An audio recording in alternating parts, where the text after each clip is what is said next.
오늘 우리에게 주신 말씀은 사무엘상 29장 1절부터 11절까지입니다. 사무엘상 29장 1절부터 11절까지 우리 한 절씩 교독하시겠습니다. 블레셋 사람들은 그들의 모든 군대를 아벡에 모았고 이스라엘 사람들은 이스라엘에 있는 셈 곁에 진쳤더라.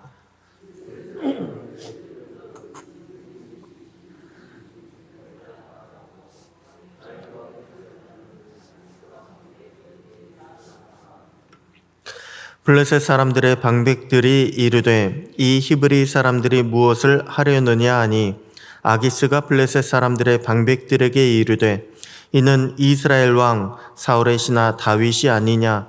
그가 나와 함께 있은 지 여러 날 여러 해로되 그가 망명하여 온 날부터 오늘까지 내가 그의 허물을 보지 못하였노라.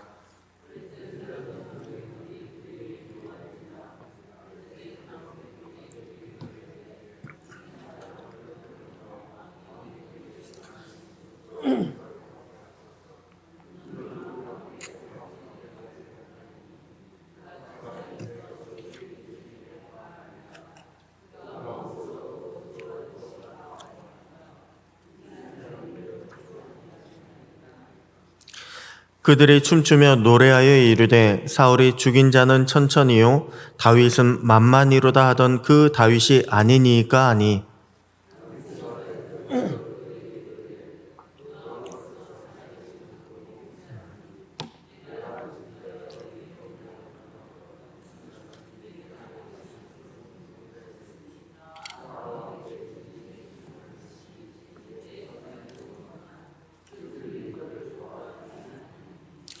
그러므로 이제 너는 평안히 돌아가서 블레셋 사람들의 수령들에게 거슬러 보이게 하지 말라 하니라.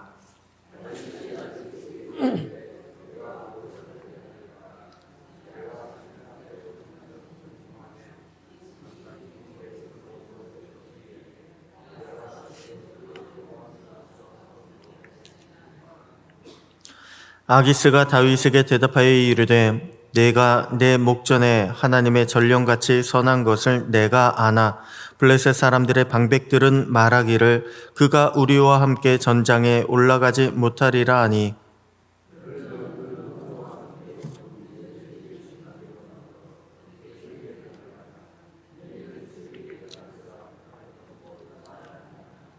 11절 다 같이요.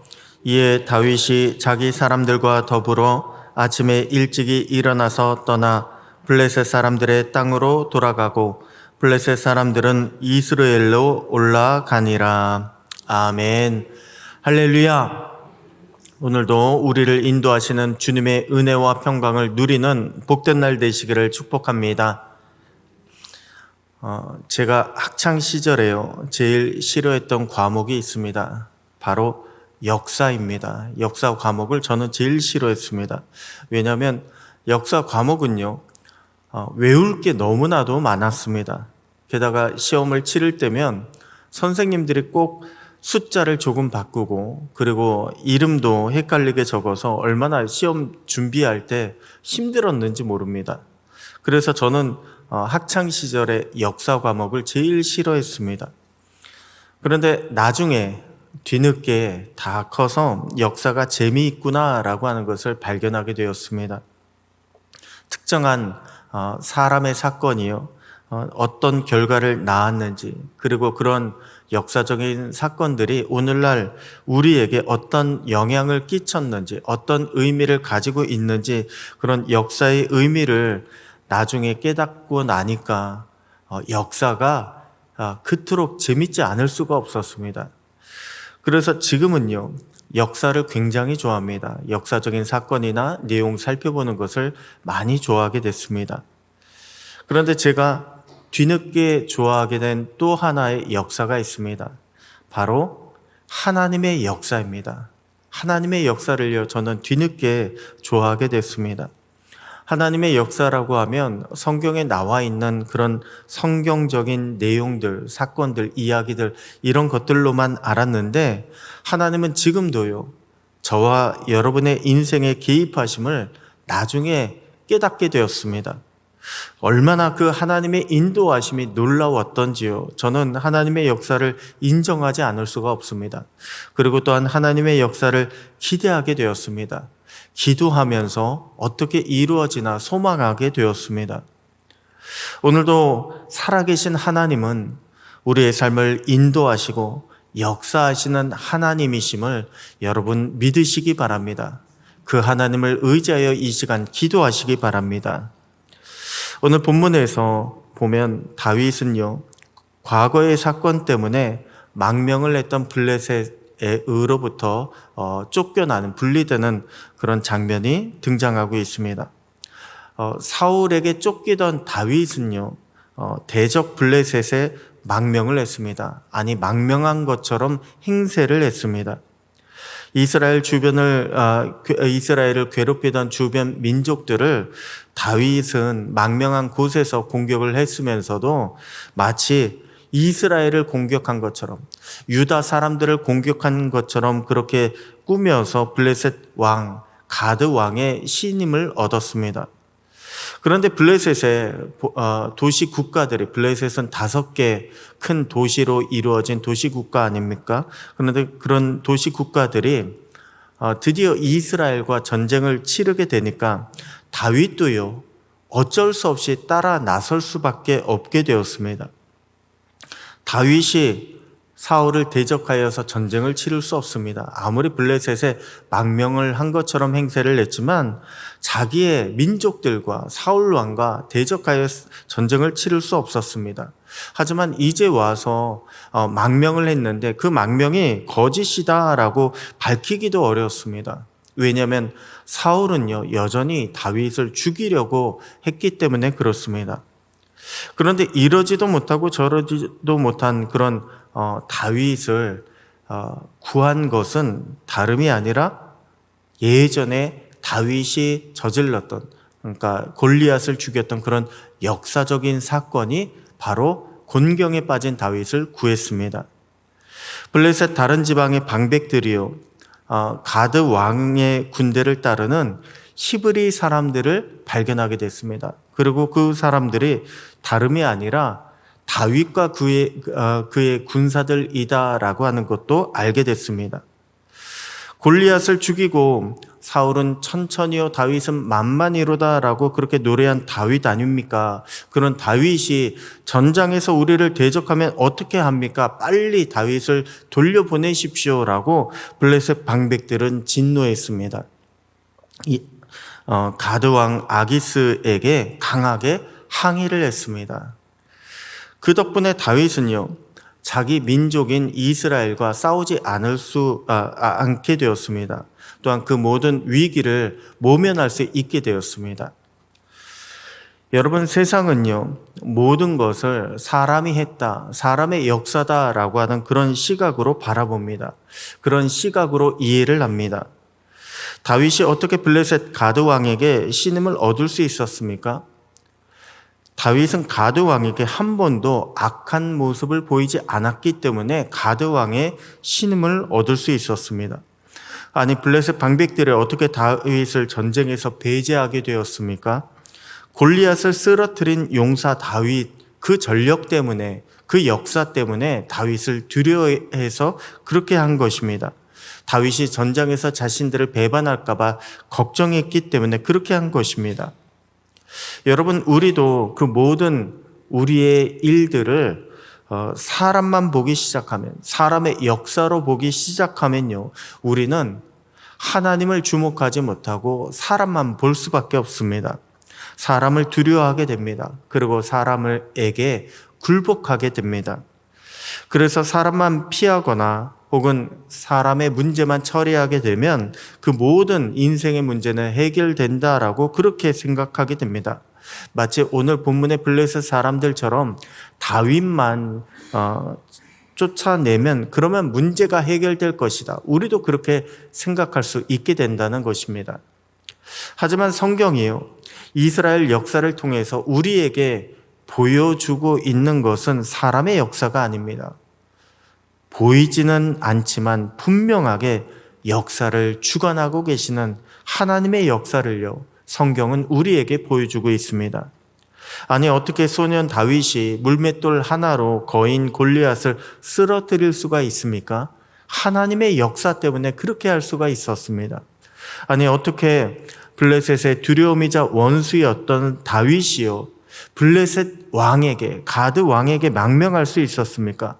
가드 왕의 두터운 신임을 얻을 수 있었습니까? 살아계신 하나님의 역사가 아니고서는 설명할 수가 없습니다. 아니, 블레셋의 원수 다윗이 지금 전쟁에 나가는 중 아니었습니까? 모든 블레셋 군대 한가운데 있지 않았습니까? 어떻게 진노한 블레셋 방백들은 다윗과 그의 부하들을요, 처소로 곱게 보낼 수가 있었습니까? 아니, 군대 한가운데 있는데 어떻게 그 원수 다윗을 곱게 보낼 수 있습니까? 다윗을 이스라엘의 지도자로 세우시려는 하나님의 역사가요, 다윗을 보호했기 때문에 그렇습니다. 어떻게 사울과 블레셋이 전쟁하는 그 중간에 이러지도 저러지도 못한 다윗이요, 그 어려운 처지의 문제를 대가를 지불하거나 피 흘림 하나 없이 해결할 수가 있었습니까? 세상 모든 지혜의 근원이 되시는 하나님의 역사가 다윗을 인도하셨기 때문에 그렇습니다.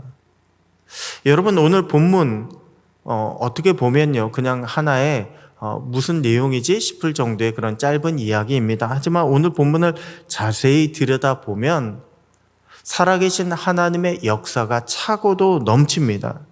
그리고 오늘 본문에서 깨달은 우리 하나님을 우리의 인생 가운데 되돌아보면, 우리의 인생도 자세히 들여다보면 역시 마찬가지로 하나님께서 우리의 인생도 인도하고 계신다, 주관하고 계신다라고 하는 것을 발견할 수가 있습니다. 우리가 예수님을 믿는다는 것은요, 바로 그런 것입니다. 우리가 예수님을 믿는다고 하는 것은 우리의 역사, 우리의 인생을 보는 그런 관점이 바뀐다는 것을 의미합니다. 내 인생의 시간을 보는 관점이 바뀐다는 것을 의미합니다. 야곱도 보십시오. 야곱도요, 베델에서 하나님을 만나기 전까지 야곱은 사람만 보았습니다. 자기의 형 에서만 바라보았습니다. 야, 저 형만 없다면 내가 장자가 되었을 텐데. 그렇게 야곱은 형 에서만 바라보고 형의 장자권만 바라보고 마침내 속여서 빼앗았습니다. 그런데 베델에서 하나님을 만나고 난 이후에 하나님께서 야곱에게 말씀하신, 내가 이 땅을 너와 내 자손에게 주겠다. 내 자손을 땅의 티끌같이 되어서 동서남북으로 퍼져 나가게 하겠다. 땅의 모든 족속이 너와 내 자손으로 말미암아 복을 받을 것이다. 이렇게 베델에서 하나님을 만나고 하나님의 음성을 듣고 난 이후에 야곱은요, 관점이 바뀌었습니다. 이전까지 사람만 바라보고 사람의 역사만 생각하던 야곱이 하나님을 만난 이후부터는 하나님의 약속을 보기 시작했습니다. 하나님의 비전을 꿈꾸기 시작했습니다. 하나님의 시간을 살아가며 하나님의 역사를 경험하는 그런 복된 사람으로 변하게 되었습니다. 여러분, 우리도 지금 인간의 역사를 살아가는 것이 아닙니다. 바로 하나님의 역사를 살아가고 있습니다. 하나님의 역사 가운데 놓여 있습니다. 내 힘으로 여기까지 살아온 것 같지만 아닙니다. 하나님이 여기까지 인도하신 것입니다. 그리고 앞으로도 저와 여러분을 하나님은 인도하여 주실 것입니다. 오늘 저와 여러분의 하루도요, 하나님이 인도하시고 하나님의 역사하심을 발견하는 의미 있고 가치 있는 복된 날이 될 줄로 믿습니다. 그렇게 하나님의 역사하심을 고백하며 감사하시고 또한 기도하시는 그런 저와 여러분 오늘 하루가 되시기를 주님의 이름으로 축원합니다. 기도하겠습니다. 하나님 아버지, 감사합니다. 우리의 삶을 주관하시는 살아계신 하나님을 발견하게 하시고 하나님의 역사하심을 기대하며 기도하게 하시니 감사합니다. 우리도 다윗처럼 인생의 위기 속에서 하나님의 인도하심, 구원하심을 경험하게 되기를 소원합니다. 성령님께서 간섭하실 때 따르게 하시고 또한 그 모든 우리의 시련과 고난을 인내할 수 있는 힘을 우리 가운데 더하여 주시옵소서. 오늘도 말씀의 약속을 의지하여 기도하며 승리하는 복된 날이 되기를 소원하옵고 우리의 선한 목자가 되시는 살아계신 우리 주 예수님의 이름으로 기도드립니다. 아멘.